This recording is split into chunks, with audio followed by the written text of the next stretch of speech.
guys, welcome back to my channel. Today I'm going to be doing a dupe video on 2 skincare products that I'm really excited about. So we're going to be finding a dupe for the Ole Henriksen Banana Bright Under Eye Cream. And I think I found one that's pretty close.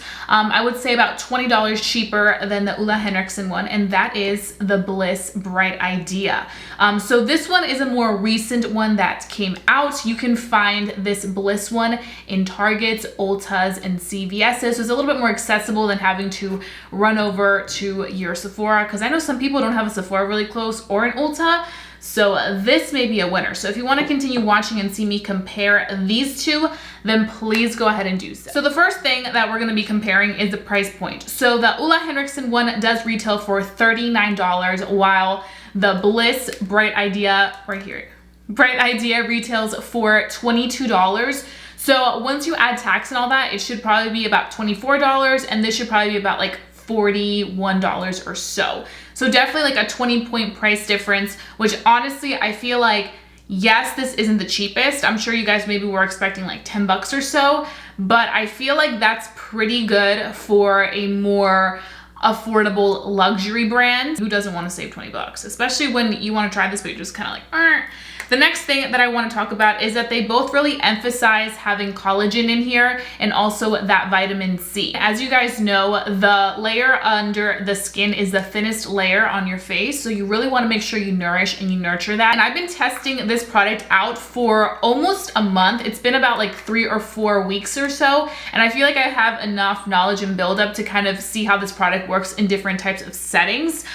So it really emphasizes just the smoothing part, also firming the skin and giving you a more brightening effect, which I definitely appreciate. I feel like a lot of us really want to protect this layer. Like I mentioned, it is the thinnest layer. It's also very similar to kind of like your neck. I feel like the first areas that show aging on us are our hands, our neck, and our under eye. So if we can find products from an early age to start really combating that, then that will definitely be a winner for us. Another thing that I really love about this Bliss eye cream is that it is vegan, cruelty-free, and it has really good sensitive friendly ingredients in here, which is something that me, as somebody that does have rosacea and very sensitive skin, really looks towards. With the Banana Bright cream, similar concept. You get that vitamin C, you get that collagen, which is great for firming, elasticity. The vitamin C in the Banana Bright Under Eye Cream basically revives and illuminates that under eye.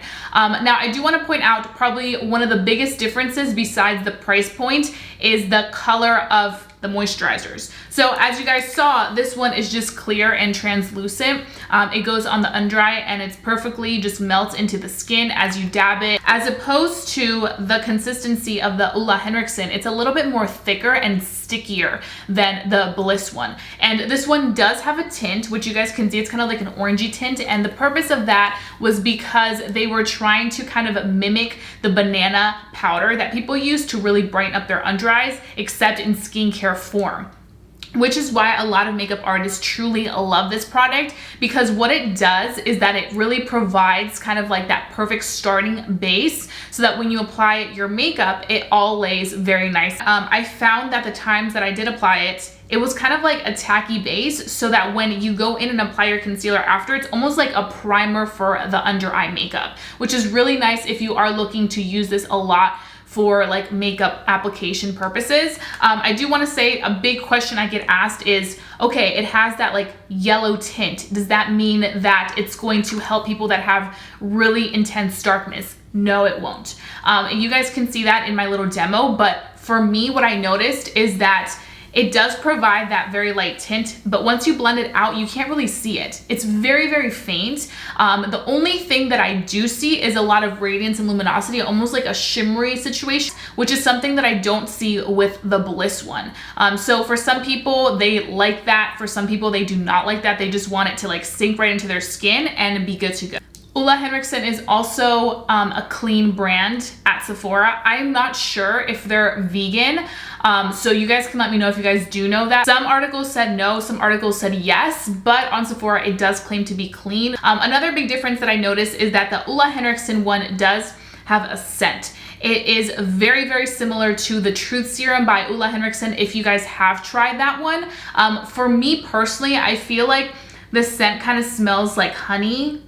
I don't know, I just get like this like honey citric-y vibe, but the one by Bliss has no scent in there. It does come with fruit ingredients, but when it comes to scent, it's non-existent. And the reason why I really do like Bliss is because I actually have been using Bliss products for a while now. Last summer, if you guys have been following me since then, you know that I was a big fan of the watermelon jelly hydrator. This is great for combination skin, and I'm about to show you guys, like, I really used this baby, and I like came back to it because I'm like, this is so good.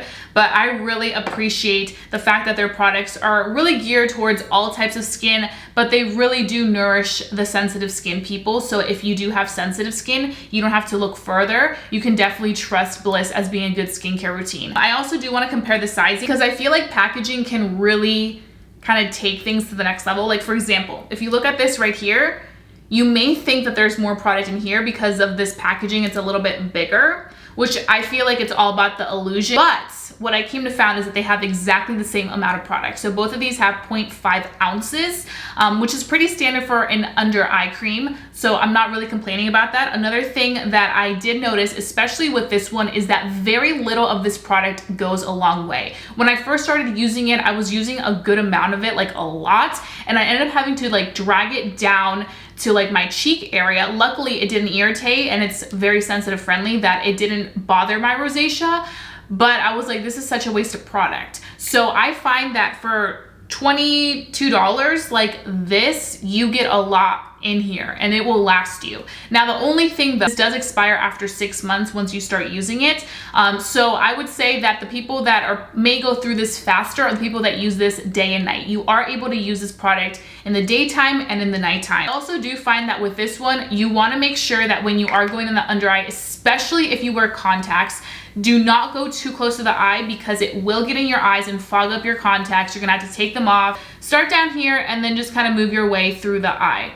As for the Ole Henriksen one, this, like I mentioned, also does have 0.5 ounces. I find myself going through this one much quicker. I think because it's a little bit more of a thicker consistency, you can get away with using a little bit more because as soon as you set that baby, it dries down. What I've really found out between these two after testing them against each other for several times, and I tested it out in different settings. I tested it out with stick concealers, with creamy concealers. I tested it out using it as soon as I went ahead and set the moisturizers, I put on the concealers. So I found that the one that was more consistent of being kind of like a primer base for under eye concealers was the Ole Henriksen, which made complete sense because this product was inspired by makeup artists. It was to mimic that banana bright powder. It was ready to go. It definitely hydrated my skin and we were just ready for the day. Now with the Bliss one, I found myself having to kind of play around with it. There was some trial and error as I was testing it out with different types of concealers. The first thing that I did, like I tried it with this one, is I went ahead and applied it all over and I gave it about 30 seconds and I applied my concealer. Do not do that. Make sure you give this at least 5 minutes to really sink in. Like I mentioned, it is such a moisturizing product. It's super wet almost, that it's not as thick as the Ole, so you really want to let it sink into the skin before you go in with anything else. But I also noticed that another big thing that I was doing was that I was going in with a lot of under eye cream. You need very, very little of it for it to really do its job. So I just feel like definitely from what I've noticed after trying both of these products out at the same time is that I feel like the Bliss one is more geared towards people that just care about skincare, people that aren't going to be wearing a full face of makeup like I am right now. I've been using it sometimes when I do wear makeup, but I find that I just feel like this is such a good product for those people that like are on the go. Now, if you're somebody that is all about the makeup and you want like an under eye cream that's really going to benefit and make your makeup look really good and elevated, then you're probably going to want something like the Ole Henriksen. I also kind of looked into some of the ingredients. The first one, of course, water. Both products is their first ingredient for the hydration. They also do contain glycerin, and they have both have shea butter, and then they have the jojoba oil. The one thing that I did notice that perhaps is making my under eye irritate is that the Ole Henriksen one does contain some alcohol. They both do also contain citric acid, but I feel like when it came to like ingredient wise, what I did notice is that the Bliss one did contain a lot of fruity, veggie type of products in here. Like for example, it has the avocados, it has mangoes, licorice, meadow foam, papaya. So I felt like I was getting a very good concoction of healthy and clean products, as opposed to the Ole Henriksen one. It had more so of like what it claims to target. Like when you think of vitamin C, you think of oranges. It also has some lemon in there, which is, I feel like, where it kind of gives you that like citricy scent. But like I mentioned, I feel like the big thing that I noticed was that it had that alcohol in there, and it also does say that it has fragrance. That's one of their ingredients, which I circled. It does also contain that vegetable collagen that's supposed to provide that firmness and elasticity. So I just personally feel like it really depends on what you're going for. Obviously, if you're somebody that's like vegan and really watches the ingredients that they put in, you know, to the skincare they're looking to buy, then you're probably going to check out the Bliss one, which will definitely be a little bit more pocket friendly for you. So I feel like both of these are great, but I definitely do think that the Bliss one is a dupe for the Ole Henriksen. It does have all the similarities that you can think of. It's great for brightening, for firmness. It has that vitamin C. I feel like if anything, this is a more like clean alternative to the Ole Henriksen. Those are pretty much all my thoughts. I wanted to make this little video because I have really been loving this Bliss one, and I feel like it has been so good on my skin. And I feel like sometimes we sleep on certain brands, but like Bliss has some great skincare. My skin has just been loving it. So I really hope that you guys enjoyed watching this video and found it helpful, especially if you're somebody that was looking into either one of these under eye creams, because they're both really great products. But I think that right now, with everything going on, we just need to make sure that we're very cautious of what we're spending our money on. But I wanted to provide this very informative video for you guys, so you guys could check out some of the products that I have been enjoying and wanted to dupe, and perhaps you guys can go ahead and do your research now. So let me know down below if you guys have been interested in either one of them, or if you guys have tried them. What are your personal thoughts? Do you think that the Bliss one could be a possible dupe for the Ole? Let me know down below. I love starting conversation with you guys. Thank you so much for watching. If you're new to my channel, hi, welcome. My name is Jessica and I make beauty videos. You guys don't want to miss these because I literally bring you all things beauty. So you'll want to go ahead and subscribe down below. Make sure that you hit that notification bell, because that notification bell will make sure that you receive that little as soon as I upload. So that being said, I love you guys so much. I'll be seeing you guys very, very soon for a brand new video. Bye guys.